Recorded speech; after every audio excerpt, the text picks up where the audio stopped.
Welcome everyone. I'm Penny Lewis, the Ecological Landscape Alliance Executive Director, and I'll be the moderator for today's webinar, Invasive Plant Control Without Chemicals.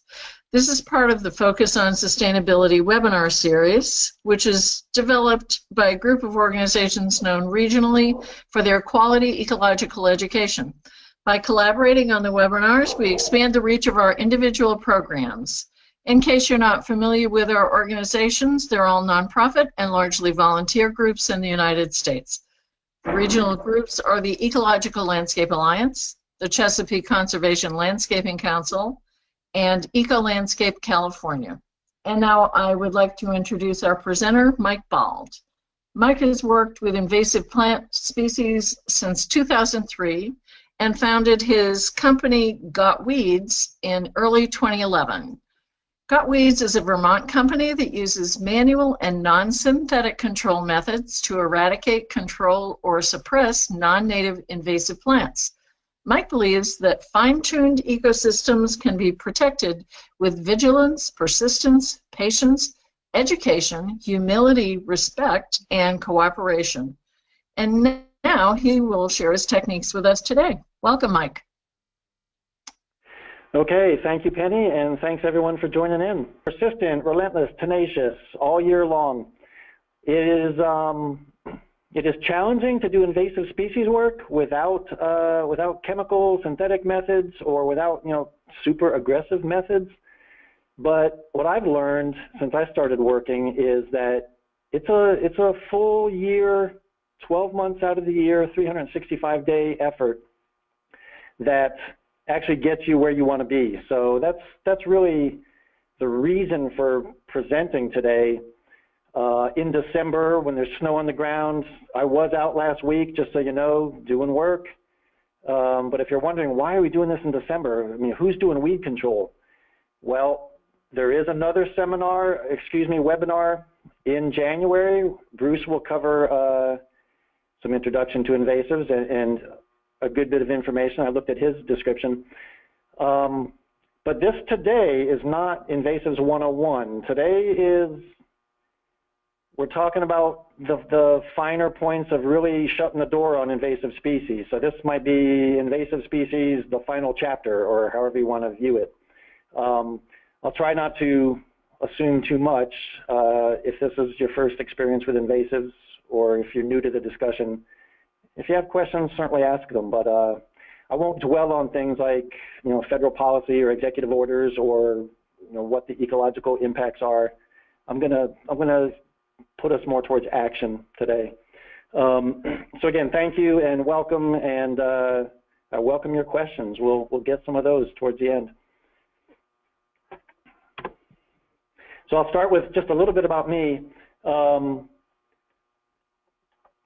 Got Weeds, one-person company, and the idea came together in my head in 2010, but since 2003 I've been doing this invasive species work, and I really saw a need for non-chemical, basically hands-on, really tuned in, good stewardship efforts to manage systems, not just the invasive species that I see above ground. So that's why my focus is really on site rehabilitation. You'll see me avoid the word restoration or other words that don't quite capture it. So again, this is my my little operating platform here. Got Weeds, working basically from Cape Cod to Canada, much of the New England area. I don't get too coastal, but all the terrestrial non-native species, non-native species. I don't get into the aquatics. And really what I've steered towards is not hiring people. I'm still a one-person company because it costs $4,000 to $5,000 to hire somebody. Rather than that model, where's that money supposed to come from? Who pays for that? The better effort for me, the better approach is to work with Stowe Land Trust, City of South Burlington, and do my work for 2, 4, 10 days out of the year but have them invite their community members, their students, schools, retirees, visitors, invite people out to work alongside, pick up the nuances of the work, and really be empowered to do it themselves. So I actually did get the call this past fall from Stowe saying, hey, Mike, we don't need you. You've trained enough people. We've got it. Have a nice life. We know where to find you. We'll get it done, and thanks for being there. So that's the model, and I'm so happy with that. I think it's great, and I welcome people to start their own companies. I say this all the time. Start your own company. Get out here and do stuff. There's so much nuance to this, so there's a niche for everybody, and I would certainly be right there helping you out and sharing everything I know. A reporter interviewed me last summer, and she was very entertained by it, and she just asked, you know, what do you do all day? I mean, where do you know where to start? And there's invasives everywhere. What do you do? And I told her, that's what the little quote is at the bottom. I wake up every day heavily outnumbered, but at the end of the day, last one standing. So she thought that was pretty entertaining, and so be it. Again, I'll try to adjust the screen just a little bit. Okay, I think that's better. This is a crowded slide, I admit that. I just wanted to throw all this out there to you, and I promise it gets simpler after this. I felt this was important to just put these out, because people always ask, well, you know, what books can we read? Where's your inspiration? Where did you get this idea or that approach? So I'm just going to spend a minute on this slide, and you can write things down or make a note. This is really like the ingredients of what came together in my head to start Got Weeds. So the books, The End of Nature, Bill McKibben. 30 years ago, Bill was identifying our disconnect with nature, and I see that all the time. People are not comfortable in the outdoors. They have not connected with it enough to get to a comfortable place. I think that that issue is very relevant today. The next book there, The World According to, I got to wheel back down, sorry. Let me recover. The next book,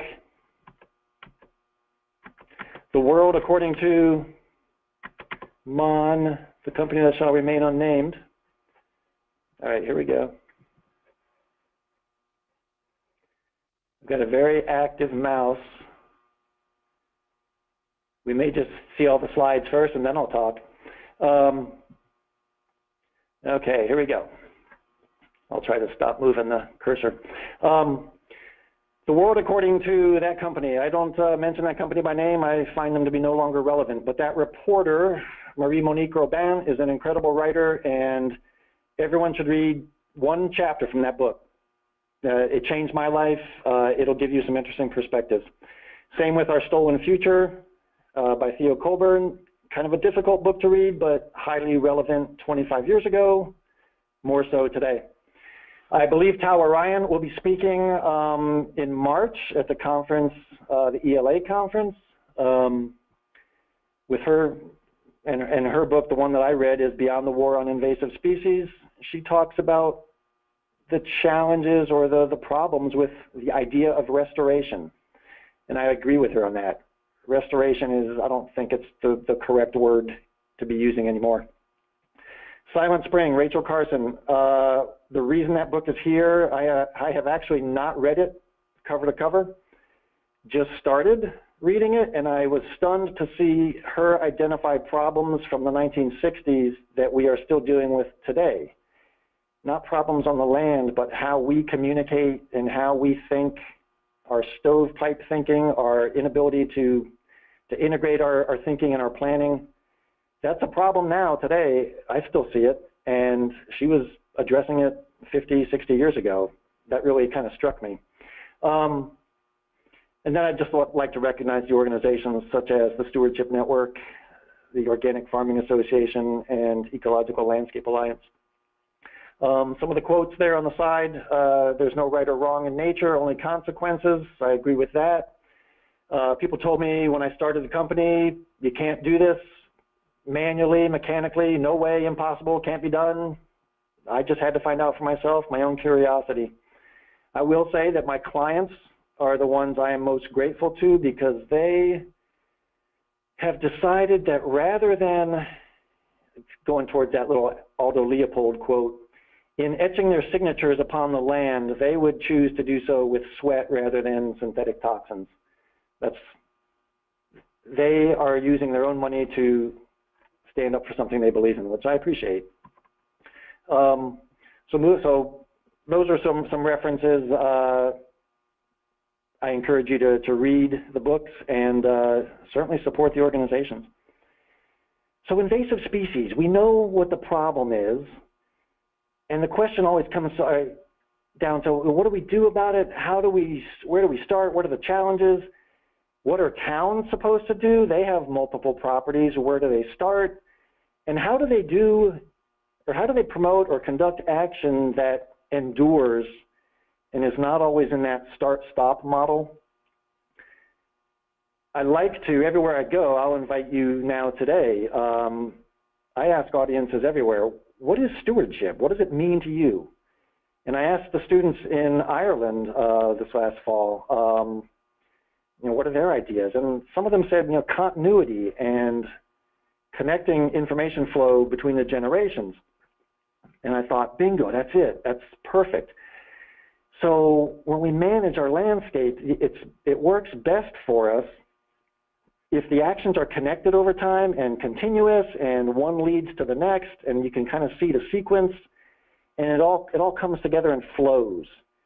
When you step off the land for 10 years, come back and try to pick up, that break works against us. So again, this slide is just kind of a start point for today. How do we build that enduring stewardship? Okay, and again, some more things to think about. Why are we here? I think that's the best I can do with the slide. Thanks for your patience with the slides, by the way. Why are we here, and why are we trying to manage these landscapes that are important for some reason, or what direction are we trying to go? And I always come down to verb choice and say, look, are we really trying to restore this landscape? To me, that suggests we're trying to bring it back to a certain place in time. So who gets to choose the time? Are we going to 1491 or 1900, 2000? Where are we going with that? So I lean towards rehabilitation and acknowledging that we have an impacted landscape, a depleted situation, and really what we're trying to do is rehabilitate the land, transition it. That's what nature is doing all the time anyway. When I look towards the bottom of the slide there, we are working in a dynamic setting. The land is always shifting. The weather is unpredictable. Things change on the land, and we have to be tuned into it or we'll miss the signs. Agriculture, farming itself is a very dynamic activity. You never know what your labor pool is going to look like. Things change. Family size changes. Immigration policy changes. You just never know what you're going to have at your disposal year to year. People cannot even tell me when they're going to hay a field. They can't even put a finger on it. When's this going to be cut? Probably this month, Mike, if everyone's healthy, if the equipment works, if we get around to it. So there's that really dynamic, hard to put your finger on element to managing land. So I really suggest to people, all we're trying to do here is steer and guide just a little bit and just kind of nudge it in the direction of resilience and biodiversity and improved health. So it is a transition, and I invite you there to either agree or disagree. But that's my take. So I'll get us adjusted here. So I'll throw a few slides out here to show when a situation is truly out of hand. I'm looking, I guess if you have a man standing in 90-degree temperatures in the middle of a road with a trench coat and a sharp tool, that says something about the situation. I guess the plants are out of hand as well. Behind me in that photograph is a hayfield, which is an economic positive for whoever owns the space. That landowner has managed to stay on top of his wild parsnip infestation, and he's able to hay the land and put it to good use. What I'm looking at is a school property, which is, unfortunately, this was a couple years ago, but completely run away with wild parsnip. And that's what the sign directly behind me on the side of the road is. Kids crossing, slow down, school zone. The school finally contacted me and said, Mike, we just, we're a little concerned. Little Jimmy can't find his lacrosse ball when it goes in the bushes, and we need to do something here. And I said, yeah, I agree. It's time for action. You're out of hand, and the longer you wait, the more out of hand it becomes. So I do like that. I like that photo as an illustration. Another one here, this is Japanese knotweed. Everyone's familiar, I hope.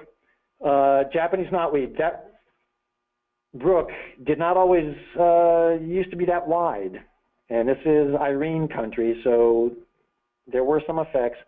But the Japanese knotweed literally runs down both banks as far as you can see, up and downstream. There's no tree vegetation. There's literally no diversity within 10 feet of the banks of that brook. I would call that out of hand, and that's definitely in need of some presence. I'll move on.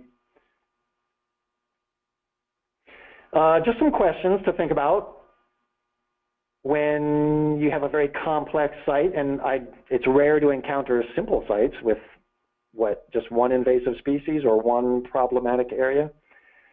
Sites tend to be complex and spread out pretty broadly across the geography. So where do you start? So to me, I've already mentioned the wild parsnip. Public safety should be a driver. If it's interfering, if you have line of sight issues on roads, if you have noxious sap, which you get from wild parsnip and giant hogweed, to me that deserves some consideration. Economic impact, there's the negative, like I mentioned with the hayfield. If you're getting chervil and parsnip and some of the hollow stem plants into your hay, you're losing quality, and that's going to cost you. But there's also the possibility of using invasive plant populations for some economic advantage. I will actually be talking about that in more detail at the NOFA conference in New York in January. Other considerations for where to start or how to prioritize, sure, I mean, ecologically vital areas, think about that. Riparian zones are always very sensitive and important in the whole water quality issue. If you have Oriental bittersweet and black swallowwort working together, I put this in an article just last, I think it was September, published in the ELA newsletter, you will get no forest regeneration. I have not studied that extensively. I've seen it on enough landscapes where I've looked up, and there's Oriental bittersweet destroying the canopy above, and I call it ground kudzu. It's not kudzu, but black swallowwort grows along the ground. It's a vine. It's very dense and thick, and it basically smothers everything in that herbaceous layer. So on the forest floor, how do you get new sapling trees started through that? It's a tough road. So that's a consideration. Lastly, there's good common sense in shutting down infestations that are in places where they're going to spit seed all over the road or into transmission vectors. Think about parking areas with a Norway maple and all those Norway maple seeds falling into the backs of pickup trucks. I've seen that on a few occasions, and I'm like, oh man, this is working against us. Finally, sometimes it makes sense to do a project just for its demonstration value. It may not be the most important project, but you may actually energize more action down the road. This is a Christmas tree farm. You wouldn't know it, but just going back to the last slide, so this landowner trying to grow Christmas trees for economic gain, and how do you work that space through through the wild parsnip? I met the guy that used to brush saw it. He learns to work backwards, so the sap would spray out away from him, but he still had burns all over him. I've been working on this space for 5 years. The area, you can see a red pickup truck in the background there. We have finally broken the seed cycle behind that pickup truck. This is a 9-acre site behind the red truck, was clean, with no seed rain this year, 2017, no seeds hit the ground in that half of the property. I'm still working on the half that you're looking at right in front of us here. Sure, deer will carry in, there will be seeds blowing in, but we're trying to break, I'm about halfway done with this property. We're just pushing this population row by row out of the Christmas trees and literally into the woods where there's better shading and conditions are a little bit more to my advantage. So I always thought this was an instructive slide to share. I always adjust the screen down first. I have to change my behavior. Broad solutions. So this is not really specific on the ground, but I just want to suggest these and get you thinking. I mentioned earlier, economic uses for invasive species. I use common buckthorn, if you're taking notes, not glossy buckthorn. Glossy buckthorn you can bend 180 degrees and it's that flexible, it's not a hard wood. Common buckthorn has 5 or 6 uses because the wood is so dense and so hard. It's rot resistant, it makes beautiful bowls, beautiful, I had a guy make a wine goblet out of a nice large stem that I brought him, nice piece of trunk. Bucky stakes are garden stakes made out of buckthorn. I always ask, why are we buying plastic stakes made somewhere else when we have a landscape full of quality, homegrown, local, rot-resistant Bucky stakes? We should be using this as a resource. Moving down the list of solutions there, work opportunities. Again, a question I ask is, Vermont spends, this is just Vermont spends $15 million a year keeping prisoners locked up in Pennsylvania. We don't use, that's 300 people. If I had 300 people, I could do some land management. And I'm not saying that it's the right fit for everyone, but some percentage of those men in Pennsylvania would actually find a new path and probably would become productive members of society. If you're in Pennsylvania, then you know that there's 300 people sitting around watching cartoons all day. You should find some way to ask your state agencies to put them to work. Or I'll keep pushing the message up here. Maybe we'll get them here and change some lives and hopefully do some good. Number 3, multiple connected sites. Again, this is broad, big picture stuff, but I'm in year 5 of a project up in the hills. Look at your coffee cup or your cereal bowl. I'm working a chunk of territory. It's probably 40 square miles. And only 3 landowners hired me. But they went to their neighbors and they went to their neighbors and the circle grew. Last I counted this summer, I kind of realized, wow, I'm always going this direction. I'm always here. How many people am I actually working for? I don't work for everyone, but I checked in with the town and I did my own calculations. I have 20 landowners in an area of about 40 square miles. I work for several of them, but here's the critical thing. They do some of their own work, but I work at the high points of ground. So I control the roadways coming into, it's a bowl-shaped valley. So if you're looking again at your coffee cup or your cereal bowl, I work the rim and gravity works for us. No plants drop seed inside the cup. And what's happening outside the cup, there's not enough time in the day. I'm not working for those people yet, I guess. But all the seed drop, gravity pulls that away from our stewarded landscape. Sure, there's still carrion, there's still wild parsnip coming in, but that's why those people got together. They decided we do not want wild chervil and wild parsnip in our landscape. Mike, what do we need to do to make it happen? So there's some people that just give me access. I don't actually work for them, but they promise to be careful if I'm on the land and there's no gunplay while I'm there. They're not doing target practice. They give me permission to just go on their land just briefly and get it done and move on. I do encourage us to relook IPM and be decisive with that. I feel like a lot of times we ignore very real management solutions that are right under our noses. I give Massachusetts a lot of credit for supporting a woman doing land management with goats, with her, I think she has 55 goats, give or take. I've suggested that in Vermont and have not gotten a whole lot of forward progress with it, but I think it's brilliant. It's one piece of the puzzle. You may need to follow up or come in ahead of the goats.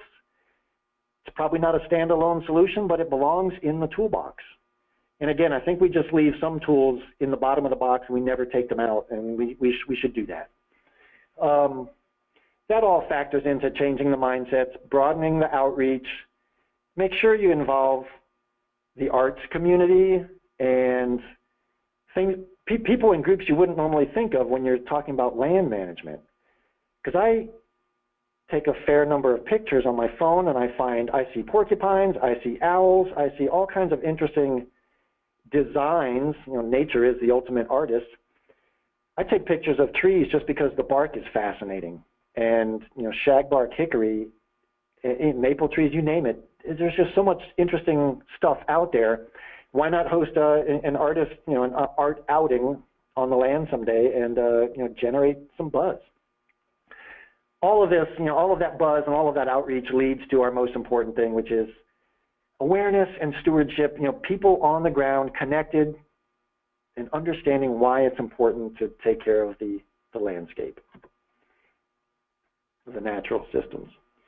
So again, to the point of being here today, it's December. I was working last week pulling shrubs and actually pulling wild chervil, just like a big carrot. If I can get my neighbor's snowblower going, we may actually clear off some of her pasture and look for weeds again still. It's not so much daylight out there, but it's a year-round thing. You're always trying to be tuned in, scouting sites, especially if it's a new site and you're not familiar. Get out there and set some benchmarks, which is a photo taken from the same spot year after year after year. When you encounter hazards like old wire and fence posts, don't let that stay there and deal with it in the spring. Take care of it in the middle of winter. It's not easy. You get cold, but the ground, you know, when you trip over things, or I do apple trees. When you fall out of a tree in the winter, the snow is soft, so it's not as it's a lot easier to work the land sometimes in the winter.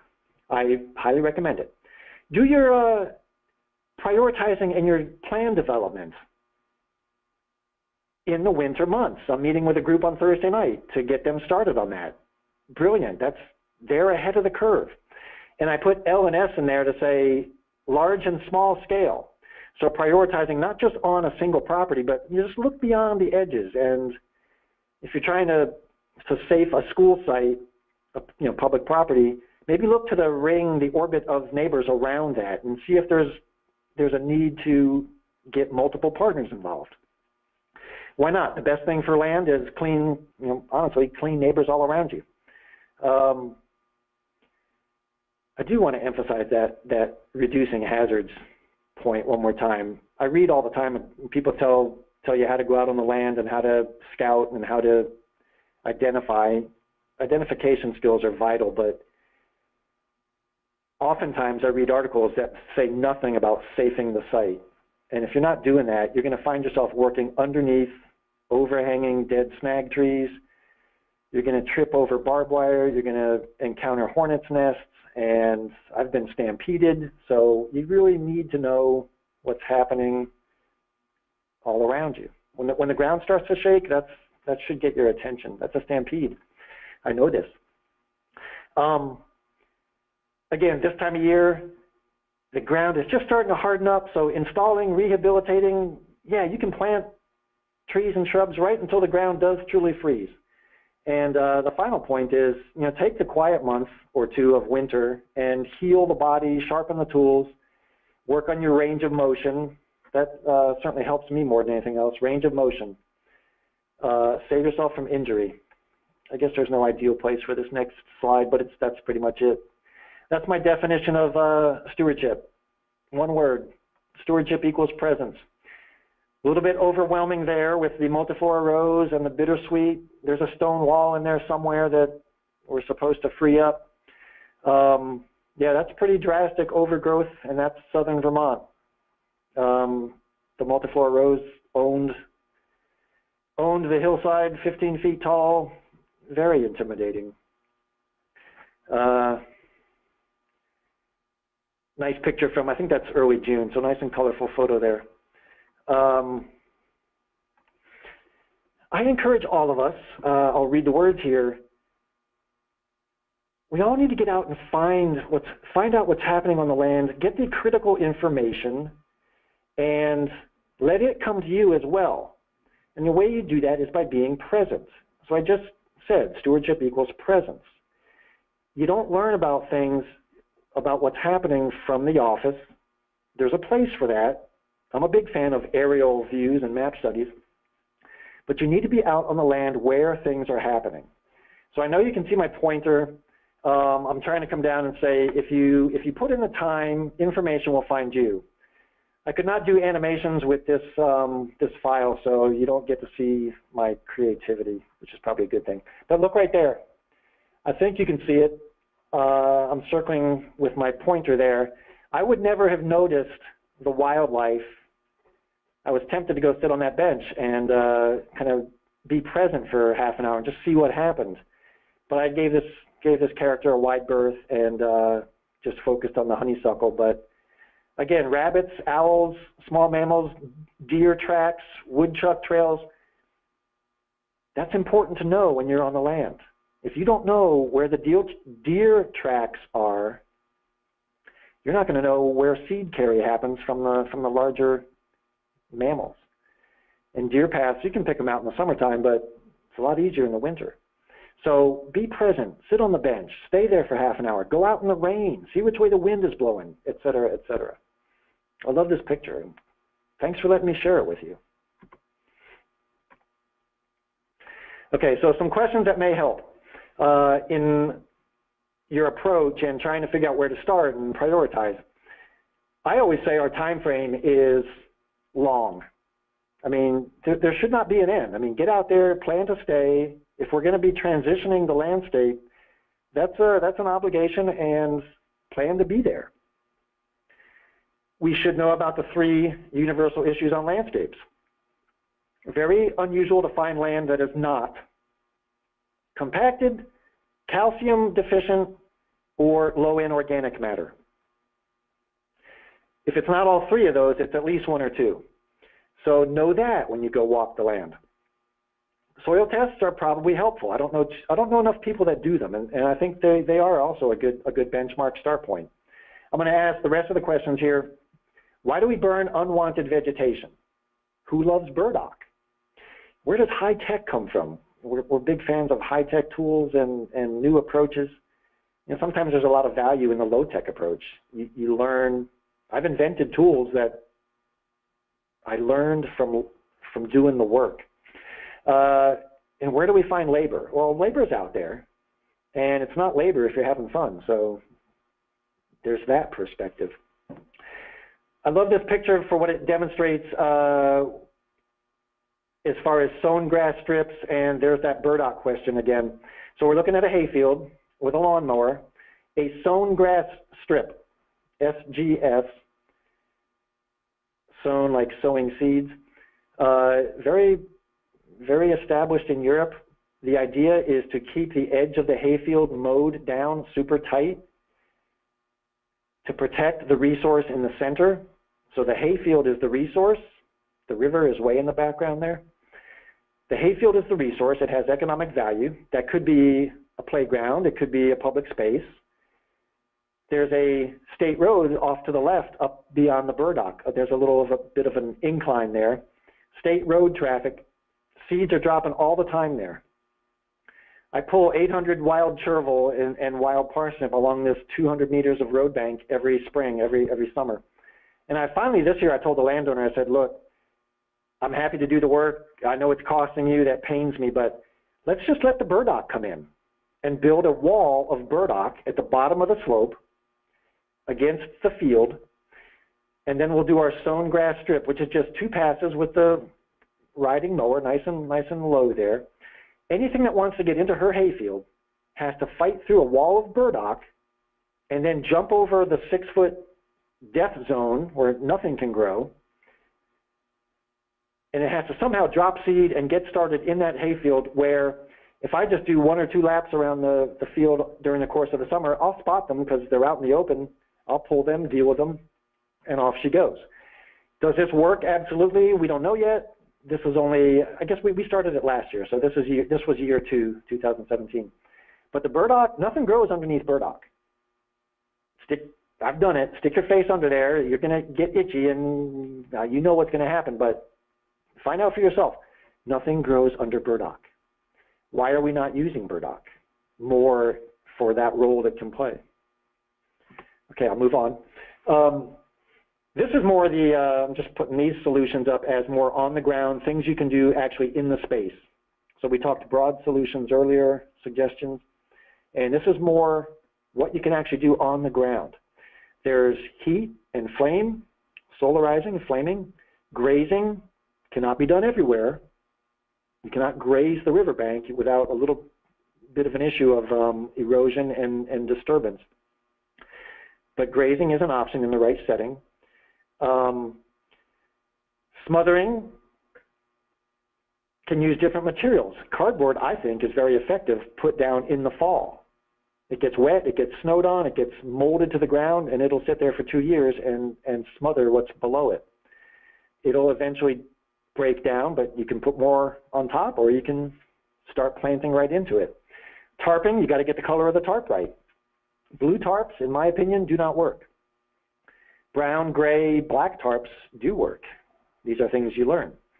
Soil creation. Why do we burn unwanted vegetation? Because we don't have the patience to look at it, let it break down into a healthy, good, functional topsoil. We just said one of our issues is low organic matter. If we would do our brush management, and that includes leaves, brush, grass clippings, if we would let soil happen instead of burning, in Vermont, it's 40,000 burn piles a year get permitted in Vermont. That's a conservative number. All that carbon that should be under our feet is up in the air doing not so good things in the atmosphere. I mentioned SGS. I think you got the idea with the idea of containment belts and just long linear fire breaks, if you will, in managing linear features. I'm a big fan of existing competition. I just put this on the weed mobs. There may be some questions on that. Not everyone knows what to expect. That's the website. Go visit it. It's a lot of fun. There's a tab called Real Mobbers. It's tongue-in-cheek, but it's meant to be a platform to help people, like social media. If you're trying to get some buzz and get people together, say, hey, we're doing a weed mob on Tuesday. Everybody come out. There'll be pizza, good music, good energy, good community. Come on out. That's the idea. I guess you never know who's going to come out, but it's just supposed to be a functional platform and another tool. I was thrilled to put that site together. I mentioned solarizing. I could go into it in detail. This is an example of it being installed. I'll probably move on in the interest of time. This is using heat, the power of the sun, to sterilize the soil to a depth of X inches, that's a variable, to destroy the seeds of wild parsnip, which last up to 5 years in the soil. So there's parsnip all over this guy's farm, but this was the center, the most dense infestation. And I told him, let's solarize it. The plastic was down for 60 days. Essentially, we got 5 years of work done in 60 days, because we not only killed what was above ground, but we also eliminated the seed bank in the soil below the plastic. There's a lot of nuance to this, a lot of variables. It can be effective. You got to get it right, though. And I was amazed at how quickly the soil life came back. It's an aggressive technique, but I was happy to see the microbes and the fungal community, I think, rebuilt pretty quickly. So I was good with that. Here's an example of what things look like when they're runaway, insane, crazy dense. Where do you start? Glossy buckthorn. The forehand, that's the 9-inch Felco pruning saw, probably my favorite tool. And yeah, where do you start? You can even see the buckthorn. You can actually see the lenticels on the stems there. This population is almost ready to fruit. The next slide shows slightly different area, because I know that the date here on this one is 2 years later. Different area. I'm standing with my hand on an apple tree, which I did not cut because I found it. But if I had been mindlessly just killing everything, I would have whacked a perfectly good apple tree. My loppers are on the stump of a buckthorn, a common buckthorn. In the foreground, you see a glossy buckthorn. There's a couple of them that have resprouted, and those resprouts will get stripped off, and it may take 2 or 3 stripping downs, but those shrubs will die out even in sunlight. 3 stress events in the course of 2 growing seasons is usually enough to kill off. You're getting serious mortality when you do 3 stress events. Somebody asked me once, Mike, we've had multi-flora rose forever. We cut it every year, 10 years, and it's still there. I asked her, you're cutting it once a year? She said, yeah. I'm like, well, if you would just ramp it up and cut it really aggressively next year, I'm pretty sure you're going to see a difference. So I need to hear back from her, but she was trying, but she was doing the same thing year after year, and it wasn't working for her. So she just needed to change her approach. Again, so this used to be like the picture before, just nothing but, couldn't see through it, glossy buckthorn, which is crazy aggressive. And I tell people, if you have both buckthorns, glossy and common, you can forget the common for 5 or 10 years. It's the slower plant. You need to be all over glossy from day one, because it can be maturing. It can mature and start dropping fruit within 4 years of germination. So glossy buckthorn first, buy yourself some time, get ahead, and then come back through and get the common buckthorn. If this is a 75-acre property, so I'm there quite a bit for this guy. So I have plenty of time. I am present quite a bit. We just mentioned this previous property. When I'm on a property, initially, it's my first visit, I always talk to the landowner and say, what are you trying to do here? What's your vision? Because I know what the plants are. I know what the land will allow or will not really allow. So those are the 3 things that go into my my management plan. What's your vision? What are you trying to do? Keep it open? Raise timber? Future pasture, keeping it as a shrubland? What are you trying to do? What are the plants that are there? And what will the land allow? If it's steep land, it will not allow much soil disturbance. I think you probably follow that. Again, first things I do initially, I've told people I need a day just to safe the site. I cannot work in places where trees are falling, logs are shifting. I've encountered old well holes. If you fall into one of those, you'll never be seen again. So, riprap can shift. If you're working there on the riverbank, you got to watch out for that, shifty stones. The key here is you start the program, you do the seasonal action, you do your adaptive management, you adjust if you need to, and you're building towards ultimately a handoff.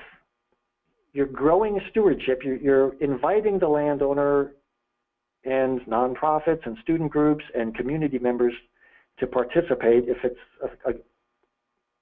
a relevant or an appropriate setting to do that. You're trying to hand off this land after 5 or 10 years to the landowner so they can carry it forward, do the monitoring, and do the good stewardship. I think that's a good sequence. I'm happy with setting out those steps there. Here we are. I guess I'll be quick here. Actions by season. Soil prep in the fall. Pulling is fantastic, and I think it does cut short the recovery time for the target plants. Do some planting. Get it in there. The ground is usually wet in the fall, and you don't have a scorching sun to deal with as summer approaches. Winter, plan. Take care of the tools and take care of the body. In the spring, do not wait for the plants to start. I mean, literally get out there, see what's coming up, see who's getting started. It's probably the invasives ahead of the natives, the non-natives ahead of the natives. Know that any work you do in spring and early summer will probably break seed formation. Honeysuckle, European barberry, if you stress them, cut the head off, literally strip them down to their skeleton, the plants will rebuild 9 times out of 10, but they will not have the capacity to fruit that year or probably even through the next year. There's one exception to that, glossy buckthorn. Glossy buckthorn, you can stress it and it may well be cranking out fruit in 2 months. It's a very impressive species. So keep up through the summer, do your harvesting of material if you're using it for economics, and you'll be good. So let's talk wild parsnip. We're coming up on the time I wanted to set aside for questions, so I'll probably move through the parsnip a little bit fast, a little quickly. Basically, I'm a big fan of early detection. If you let seeds hit the ground, giant hogweed has a 10-year seed life. Wild parsnip, I've been on some sites for 6 years. You can tell the numbers are there. I count my poles. It's a 5-year project if you let seeds hit the ground. Anything you can do in the world of early detection is helpful. And you're going to get reinfestation, which means you got to go back the next year and check to make sure you didn't miss any from last year or no new ones are starting. The hazards in dealing with wild parsnip, the list is so long that honestly, I don't train people to deal with wild parsnip because I would love to train some crews on it, but it's a dangerous, dangerous pursuit. There's 25 other species we could be working on instead, and I think I would incline towards those. Okay, here's the invitation. Does anyone have knotweed? I'm sure there are some positive responses to that. Yes, yes, yes, we do. Be safe, my first suggestion. Use it. I say that there are 6 economic uses for Japanese knotweed. If the site is appropriate, use the plant. If you can generate some income or some use with knotweed, you can take the money that you're gaining and use that to pay for management on the site. But the key with knotweed is you're trying to transition the site. You're not trying to eradicate, redesign, re-engineer. You're trying to, people ask me, Mike, have you had successful knotweed sites? Yes, in this sense. I have 2 sites which are now well on their way to becoming established forest, riparian buffer zones or whatnot. Those sites would not be 15-foot tall trees established. They're going to survive for 200 years. That would not have happened if we had let the Japanese knotweed go unmanaged. So I claim success, but in the sense of I've enabled a 200-year forest to start and take hold. The formula used to be 10-9-8. 10 cuts the first year would get you, you're starving out the roots of the plant. This is getting very nuanced, and I'll probably move past it. 10 cuts the first year, 9 cuts the second year, 8 the third year. Keep cutting knotweed, starve it out, plant in your other desired vegetation to give competition, let the burdock come in. I think the formula needs to be adjusted because climate change is driving the season, the growing season, outwards. It's adding a month. This year in Vermont, I think it added 6 weeks to the growing season, which only favors the Japanese knotweed. So we are approaching the conclusion here. A couple more slides. I just wanted to, this is relevant to the Japanese knotweed. Find your efficiency and make sure that you're actually doing what you're out there to do. If you go out and cut knotweed all day and then you tell me about your day and it turns out that most of your time was bagging the material, taking it to the dump, driving, paying for disposal, driving home, resting, your 8, 9, 10-hour day really was not a whole lot of control work if you spent that much time driving, bagging, applying harsh language, whatever it was you were doing. If you're not out there cutting, your efficiency is down around 25%. That's why I'm a big fan of using vegetation on site. Be efficient, make sure that an 8-hour day truly is 8 hours minus perhaps 1 minute to for personal time or whatnot. Think choke points, gateways. We may get a chance to look at that at the very end here, and let the site work to help you out. If there's burdock, let the burdock come in. I'm such a big fan. Purple stem angelica, let it come in. Pokeweed, another native plant, let them come in. Somebody called me this summer about Apios americana. That's a native vine. Oh, but it's driving me crazy. Yeah, I know, but let it help you. So you have these resources that you need to look toward, and I think the most valuable one is presence on an individual basis, and then all the networks in the community who can help you with knowledge, funding, labor, tools. So that's where ELA and the Stewardship Network and private companies, I work for several, private businesses love to help out. So invite them and welcome them into the conversation and show them how they can help and show them how it makes a difference. This is the last slide. I do have one more kind of in my back pocket. I just wanted to show on the left there how a former dead space that was nothing but black swallowwort vines and pods and cute little purple flowers, admittedly. That is now an artistically attractive site that has been photographed and published in the newspaper, and everyone stops now in this town and looks over the rails at their new little art project, which they used to always just walk right by. So I would like to highlight, obviously be safe, support each other and document what you do. Literally every step, every action you take on a landscape, just make note of the date and the number of hours you were there, how many people were there. Take pictures. I mean, look at the picture right now. If I take that picture year after year after year, that's a benchmark, and it helps you document change and progress. You're always welcome to send me questions or photos of the plants, and I'll do my best to, I can send it forward to my smart people and get an answer for you, and happy to help. I'm always there. I intend to be at the ELA gathering in March, and always reachable online, and I suppose I did not put my website up here, but if you do a search on knotweeds, Mike, Vermont, choose wisely, invasive species, I'll pop up, and oh, this is very exciting.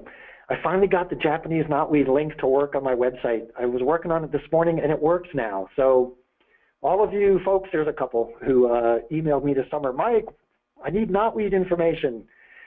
It works on the website, which I'm very excited about. So I will stop there. We have a few minutes.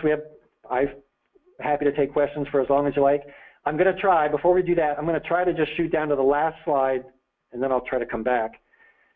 Just to show you, you're welcome to help me with a project. This here, I know I talk about mapping and aerial studies sometimes. This is a live project that I'm surveying and writing up the plan for this winter. 100+ acres in South Burlington, Vermont, right on Lake Champlain. Lake Champlain has health issues.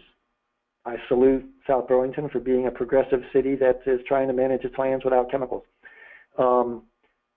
Manage lands with good stewardship and presence. So I'm looking at this site, trying to figure out the nuances of it, where the choke points are, where I can start. I can walk us through it later if people want to know how I'm going to manage the Phragmites here where the pointer is. I'll take 1 second here and then I'll stop talking. There's a wetland that runs diagonally across this site, and it comes out up at the top. You can see that this site is bordered by roadways and actual residential sections. And then this is an old sugar bush, an old maple sugar bush, kind of as the centerpiece of the property. So you've got this great diversity of habitat and former land use. I'm going to try to take us back. I will stop here and say thank you and welcome your questions. Thanks again. Thank you, Mike. We have many, many questions and probably won't get to them all. For those of you that don't get your questions answered, you can feel free to contact Mike. So let's dive in. We had a question about the specific techniques that you use for wild chervil. Okay. Okay, I'm on that. Yes, if your question does not get answered today, I am happy to be present, that critical word, at the ELA conference at least one day, if not both. I'll definitely be there the Thursday. I will be happy to be there all day. We'll find a table somewhere. Bring your pictures, photos, maps. Be careful about bringing plants, biosecurity, and we can converse all day long until you get your answers. Wild chervil. Every method under the sun is on the table. Harsh language, pull it, smother it. I was actually the potato fork. Write that down. Potato fork is the ultimate tool. The roots do break off. It's not the depth that matters. They like to make little orbital side lateral root buds. And those have a habit of breaking off. And they survive to the next year. And after you've been on a site for 5 years, you don't get carrot pulls anymore. You get these clumps of just 40 or 50 lateral root buds that have all merged into some giant mega plant. Potato fork. All year round, spring, fall. I pull thousands of chervil in the fall months. I'll stop there. Okay. You mentioned that the multi-flora rose needs more attention. Can you go into detail? Multi-flora rose, okay, and we're probably thinking about that site. Just like the other shrubs, I've always heard multi-flora rose, if it's in sunlight, game over, run away, go climb a tree, move, never come back. I non-concur. Again, multi-flora rose just needs to be stressed by cutting it back, cut off. This takes an hour, by the way. I'm not making this sound easy. You can spend an hour just cutting your way into the base, wherever that base is, the root clump. Cut your way in there. You're going to lose gloves and clothes and blood and everything else. Get yourself access to the base of the plant. Leave it, 4 or 5 feet tall. Leave this skeleton standing there. I do the same thing with honeysuckle and buckthorn. Strip off all the vegetation. Get all the little raspberry-style leaders that have arced out, hit the ground, and started, new plants, or they started a new ring of plants. Get everything cut back to that main trunk. When it resprouts, which it will, you don't even need tools anymore. Put gloves on. Just come by, have a sip of coffee. Don't spill your drink, but just break off the regrowth. They break off by hand, or you use literally a linoleum knife. Never use more steel than you need. If you don't need 9 inches of Felco, then use a 1-inch linoleum knife. That's all you need. It's safer. Guaranteed after 3, okay, maybe 4 stress events, that multi-flora rose will give way and you'll have, your vision will be accomplished. Okay. Next question. Have you heard about the new book, Whitewash, about glyphosate, and what are your thoughts if you have? Okay, I'll try to be concise. Glyphosate. So that's the active ingredient in Roundup, rodeo. My main concern with herbicides is that no one is tracking cumulative effects. I could almost stop there. I realize that we have professionals who do good work with herbicides, and I would certainly say let's let them do the work rather than the homeowners who know only one thing. I used to be in the military, and I learned my demolitions experience was one sentence: more is better. With herbicide, that is not true. It's not actually what the label says. So I'm getting away from the question, but the problem with the herbicides is that every time it rains, you're getting whatever was put down this year in the Midwest. If there's mosquito spraying near you, that is near enough probably to be problematic. If there's rail lines, power lines, I can actually see some justification for having to spray occasionally the rail corridor. It's a very difficult place to work safely. I don't know I've not had time to look into whitewash. I will say this: I don't think the science is where we need to go with the conversation. A Vermont legislator asked me that just last week. Mike, I need to see some science. I said, look, the product was initially patented as an antimicrobial. Bees, insects, people, humans, mammals, we all depend on the healthy microbial communities. If you've got antimicrobials that are being used aggressively, recklessly, or in a cumulative sense, that cannot be a good thing. So I personally, the science to me doesn't matter anymore. What I get after is no one's tracking the cumulative effects in a single growing season, and we're certainly not tracking it. You know, what happens to a cornfield when you put down atrazine year after year after year after year? I won't answer that. I'll just leave it. It's a disturbing question, and I think we need to move towards the alternatives. Okay. Do you know anyone who has effectively used livestock, goats, pigs, or any other livestock when dealing with wild parsnip or chervil? Okay, I do know goats can be trained to eat wild chervil, and they will go at it. They will run past everything else to get at the chervil. The problem with chervil is it tends to get away from you. So we tend to like rely on the goats. I don't know about sheep. Pigs can be they tend to do some soil disturbance. Goats are definitely part of the equation, though. When you're trying to really get a handle on chervil in some places where the goats are a fit, yes, let them have at it. They'll eat Japanese knotweed, but they can be finicky.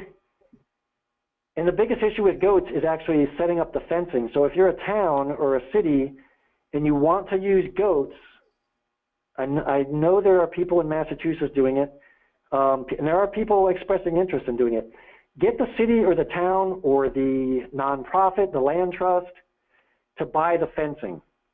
And then the goat owner can just show up, drop the tailgate, the goats go out, they're happy. You don't spend $600 having people thrash around through the multi-flora rows trying to get the fence set up. I think that's the most economical, efficient way to go about it. Good suggestion. The next, we have several people who've had questions about disposing of the invasive plant material, and one of them specifically referenced what you were talking about earlier about keeping the weeds on site and a drying station. Can you describe that a bit? Sure. Great question, and I skipped by that. So I hope that I've scrolled back here on the screen.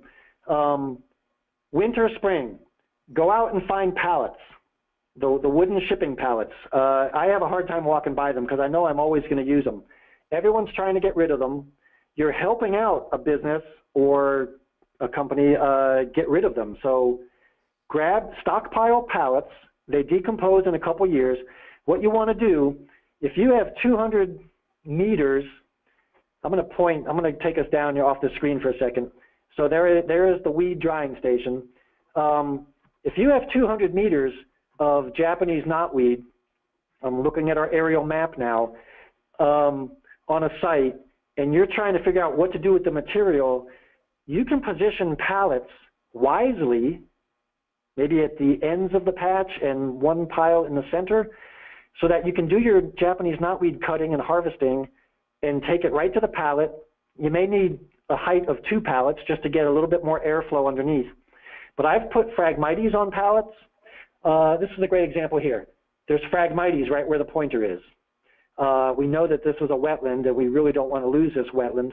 This was a parking area, which is probably how the Phragmites got there in the first place. But I'm going to recommend to the city of South Burlington, let's get some pallets and let's get a weed drying station set up in this parking lot. No one's ever unable to find a place to park. And let's dry our material on site. Phragmites and knotweed, I would never recommend shipping them off site, but after they sit there all summer up in the air on the pallets, they get sun baked and then they get winter freeze killed, that next summer you can use that material, you know, if you're careful. Again, I don't recommend shipping it off. You might get a fragment that falls to the ground and tries to get rooted, but that's okay because you're always on the site, you're always doing management, and you're checking your weed drying stations so that if a little fragment does get away from you, you know, feel bad for it, but just kick it, pull it up, throw it on top of the pile, and move on because you're always there and you'll never lose track of what's happening at your weed drying stations. All right. Moving on, we have several questions about your best approach for controlling Oriental bittersweet. Okay, yes, so the site that we're looking at right now has Oriental bittersweet. Actually, right where the cursor is. Actually, Penny, everyone can see the cursor, right? That's correct. Okay, great. So there's a little bit of bittersweet right here at the cursor. Then I come down to the bottom of the property, the southern boundary, right where the cursor is a nice big oak tree with some bittersweet, not quite fruiting. Get in there, Mike, and don't let it get started. This bittersweet up here is fruiting quite aggressively. When I talk about where to start and how to actually take on a site, when I look at this site, I know that the road actually is the site boundary. I know that the road is an impermeable surface. It's essentially a death strip. It's just like a sown grass strip, a mowing strip. The barberry is not going to get started on the other side where the baseball fields are. And if I can basically throttle it up here on this northern edge of this project, I can prevent seed formation and snuff out that risk, that threat, before it gets carried away. Now, how do you snuff it out? That's what the question was. Again, cut. I don't try to uproot bittersweet, although if there's not an erosion issue, which I don't see here, I've been there, there's no erosion going to happen here. I will uproot to a point, as long as I'm not wasting time. But flag the site for yourself so you can find it again. Come back. The little ones pull easy if you've actually gotten to the point where the tiny ones are established. The tiny ones pull. Someone would have to double check me on this. I don't believe the fruits have a long seed life. I've been told that once or twice. So unlike parsnip and giant hogweed, nobody even knows the seed life of wild chervil. But I believe bittersweet has a very short duration seed life.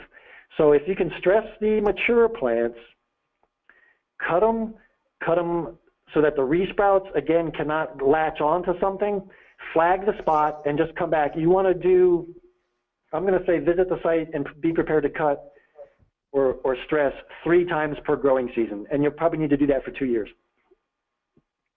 All right. Moving on. We have several questions about knotweed and one comment that this listener didn't think it was possible to control knotweed without chemicals without seriously damaging stream banks. If you're okay with a monoculture like burdock, do you have other suggestions that aren't monocultures, and what are your recommendations? Okay, so again, the species in question is pretty much Japanese knotweed? Yes. Okay. Japanese knotweed is the most difficult of the rhizomal propagators. It's worth knowing. Every botanist I've ever talked to, we don't manage it for seed spread. Most of the seed, incredibly 99.99% of it, is not viable. When you're working Japanese knotweed, everything is below ground. The competition is below ground. When people don't start a site, they call me in June or July, hey Mike, I want to do Japanese knotweed. I tell them, okay, wait until Labor Day, because you're too late. But wait until Labor Day. Wait until the population has put all of its energy into flowering. Let the bees have a couple days, but then get in there after Labor Day weekend and cut, harvest, deny photosynthesis until you get your first hard frost of the year. So I know I'm focused on kind of a fall approach here, but the intent is to deny photosynthesis. After flowering, all sugar production goes into the underground roots. So you can do a heck of a lot of damage with knotweed in the September, October months. You come back in the spring and you keep that pressure on, and you will probably need to do in that very first year 12 cuts here in central Vermont, New Hampshire. The further south you go, you may need to do 13, 14 flush cuts of the entire patch in a growing season. Don't cut it an inch or two high. You need to get out there with your hand side. Grazing, goats actually keep it down. I'm impressed. You got to get it right. You got to figure out if it's working. Great, use the goats. They love knotweed. It's juicy, and same with cows. I've had farmers tell me, Mike, we used to have knotweed. We don't have it anymore. The cows did the job. Okay, I got to go check that out. But you don't want to let the stobs, the cut stems harden off and become, sharpened spikes that you're going to kneel on, later on that season. So you have to do the whole patch. One of the big unresolved questions for me, and I say this at the universities and at every conference where there's an audience, I do not know whether Japanese knotweed has the ability to parasitize other plants, other species. Parasitism is normal and part of the routine through all of nature. The group of us now, are full of parasites, thankfully, because they keep us alive. But what's to say that Japanese knotweed below ground cannot have its rhizomes right up against the cell wall of an oak tree or the maple tree roots? We all know that trees exude sugar to support the bacterial population. Japanese knotweed is a tough plant, and there are many research projects waiting to happen for someone to determine whether or not a population of knotweed, which is one plant, underground, it's all connected, it's one plant, is it siphoning off, stealing sugar from its nearby neighbors? I don't know. That probably makes it harder. To answer the question, I guess I'm taking a long way. Yeah, burdock can be pretty dense, but you want to get in the aggressive, heavy leafy trees like, it's no one's favorite tree, but box elder is almost impossible to kill. Floods upend it, throw it down the river, it still manages to survive and root and keep going. Box elder, basswood is a very leafy tree. Yellow birch, happy along the river. You want to go with the leafier stuff, again, like purple stem angelica, and big fan of burdock despite the itchiness. And just don't let people go in and weed whack for 100 meters and kill everything, because you're never going to get ahead in that scenario. Okay, we have one other comment about that sandbar willow does a good job competing with Japanese knotweed. And we'll move on to one last question because we're way over our time limit here. Do you have any recommendations for swallowwort in a residential situation? And another listener asked about swallowwort in a hayfield. Okay. Yes, swallowwort is a tough competitor, difficult to get the roots out. That's a potato fork effort, tough competitor. It's wind dispersed, as the questioner no doubt knows. So it's crazy important to get the populations suppressed before the wind blows them in every possible direction.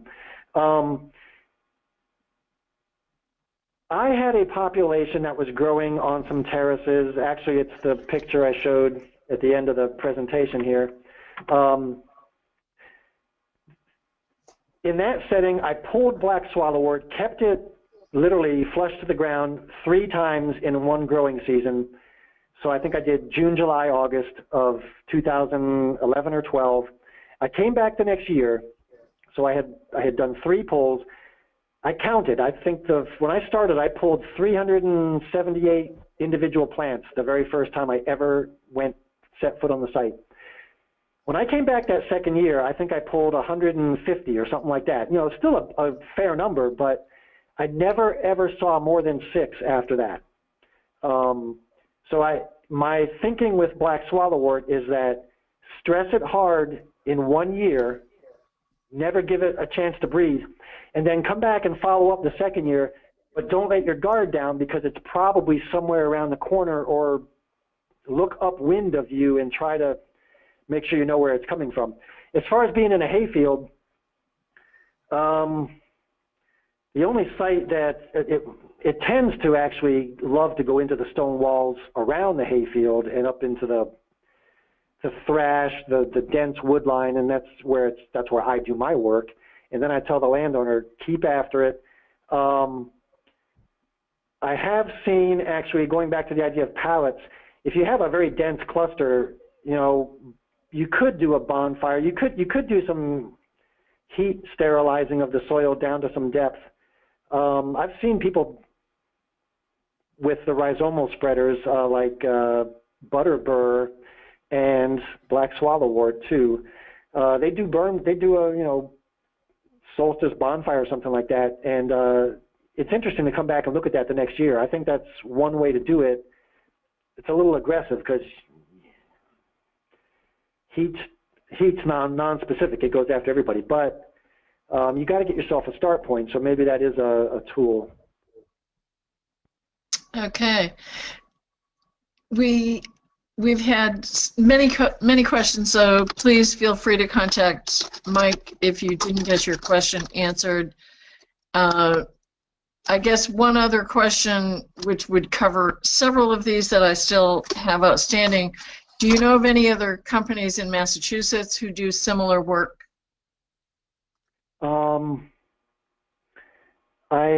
I've had people ask me over and over, Mike, I'm starting a new career, Mike, I'm coming out of school, and I tell them, and all of you listening, thank you for being here today, and tell people looking for a new path, start a company.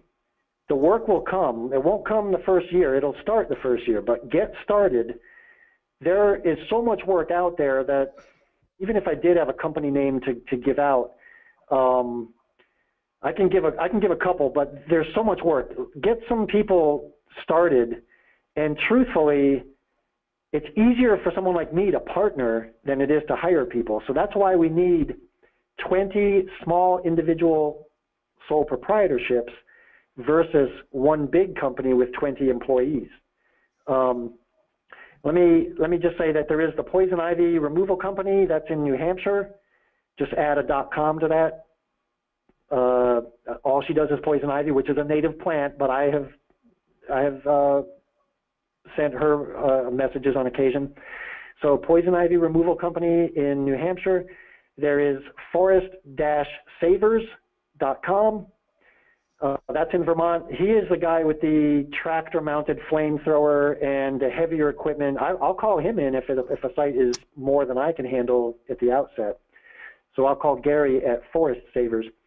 There are people managing goats in Mass, and I wish that I had more names to give out, but believe me, I think I mentioned it. Well, it's right here on the screen. Support one another. One of the biggest obstacles to what we do is emailing each other, getting a tip. Hey, Mike, how do I do this? And then keeping the work to ourselves and being, almost like selfish with our work, as if, we need to make every dollar. It is more valuable on a project, my opinion, show 5 partners working together, each of them doing their special thing. That, to me, is an impressive project, rather than one contractor trying to do everything and making the square peg fit the round box, the round hole, which just doesn't get it done. Well, that's a perfect segue to thank you for your willingness to support our audience and to share all the information that you have with us today. We appreciate the time, and thank you all for listening in. Thank you again, Mike. We appreciate all of your information. Thank you all. Thanks to everyone, and have a good day.